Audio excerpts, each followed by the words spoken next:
اور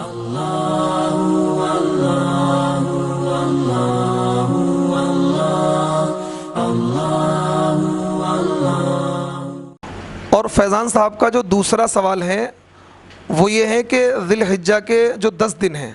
جس کو ہم عشرہ ذی الحجہ کہتے ہیں، 1 تاریخ سے لے کر 10 تاریخ تک، ان دنوں کی فضیلت کیوں ہے؟ تو دیکھیے ان دنوں کی فضیلت اس وجہ سے ہے، قرآن پاک میں اللہ رب العزت نے ان 10 راتوں کی قسم کھائی ہے، والفجر ولیال عشر،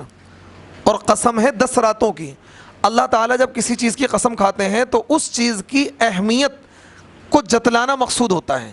اللہ تعالیٰ جب کسی چیز کی قسم کھاتے ہیں تو مقصد اللہ تعالیٰ کا یہ ہوتا ہے کہ اس چیز کی اہمیت جتلائی جائے، اس چیز کی اہمیت بتلائی جائے۔ تو عشرہ ذی الحجہ یعنی ذی الحجہ کے جو ابتدائی شروعات کے جو 10 دن ہیں، 1 تاریخ سے لے کر 10 تاریخ تک، ان دنوں کی فضیلت کی ایک وجہ یہ بھی ہے کہ اللہ تعالیٰ نے ان دنوں کے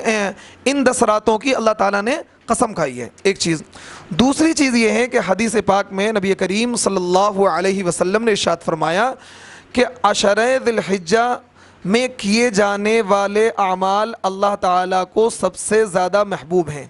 یعنی سال بھر میں عشرہ ذی الحجہ کے جو 10 دن ہیں یہ اللہ تعالیٰ کو سب سے زیادہ پسندیدہ ہیں، اور ان 10 دنوں میں کیے جانے والے اعمال اللہ تعالیٰ کو سب سے زیادہ پسندیدہ ہیں۔ ایک صحابی نے سوال کیا کہ یا رسول اللہ، اگر جہاد سے بھی زیادہ افضل ہے، یعنی یہ ان دنوں میں کیے جانے والے اعمال جہاد سے بھی زیادہ افضل ہیں، تو اللہ کے نبی صلی اللہ علیہ وسلم نے ارشاد فرمایا ہاں ان دنوں میں کیے جانے والے اعمال جہاد سے بھی زیادہ افضل ہیں، ایک چیز۔ دوسری چیز یہ ہے کہ نبی کریم صلی اللہ علیہ وسلم نے ارشاد فرمایا کہ عشرہ ذی الحجہ میں سب سے زیادہ ہمیں اللہ کا ذکر کرنا چاہیے، تکبیریں پڑھنی چاہیے، اور اللہ کی حمد و ثنا بیان کرنی چاہیے۔ تو اس وجہ سے بھی ان 10 دنوں کی فضیلت ہے، کیونکہ نبی کریم صلی اللہ علیہ وسلم نے ارشاد فرمایا عشرہ ذی الحجہ جو ہے، ذی الحجہ کے جو 10 دن ہیں ان میں سب سے زیادہ جو محبوب عمل ہے وہ یہ ہے کہ اللہ تعالیٰ کی حمد و ثنا کریں، ہم ان 10 دنوں میں اللہ تعالیٰ کا ذکر کریں، اور اللہ تعالیٰ کی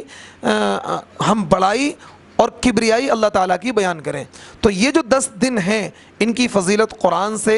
حدیث سے ثابت ہے، اس وجہ سے یہ 10 دن سب سے زیادہ اہمیت کے حامل ہیں، حتیٰ کہ حدیث پاک میں آتا ہے کہ یہ جو 10 دن ہیں رمضان کے جو اور عشرے ہیں، 3 عشرے ہیں نا، پہلا عشرہ، دوسرا عشرہ، تیسرا عشرہ، تیسرے عشرے کو چھوڑ کر جو شروع کے 2 عشرے ہیں ان سے بھی زیادہ فضیلت رکھتے ہیں یہ 10 دن، ان سے بھی زیادہ فضیلت رکھتے ہیں یہ 10 دن۔ جو آخر کا عشرہ ہے اس سے زیادہ فضیلت اس وجہ سے نہیں ہے کیونکہ ان میں شب قدر آتی ہے، اور شب قدر جو ہے 1000 مہینوں سے افضل ہے، اس وجہ سے آخری عشرے کو چھوڑ کر جو رمضان کے 2 عشرے ہیں تو وہ ان 2 عشروں سے بھی زیادہ فضیلت ہے عشرہ ذی الحجہ کی۔ تو اس لیے عشرہ ذی الحجہ کی فضیلت ہے کیونکہ اس کی فضیلت میں قرآن کی آیت بھی ہے، اور اس کی فضیلت میں اللہ کے نبی صلی اللہ علیہ وسلم کی حدیثیں بھی ہیں۔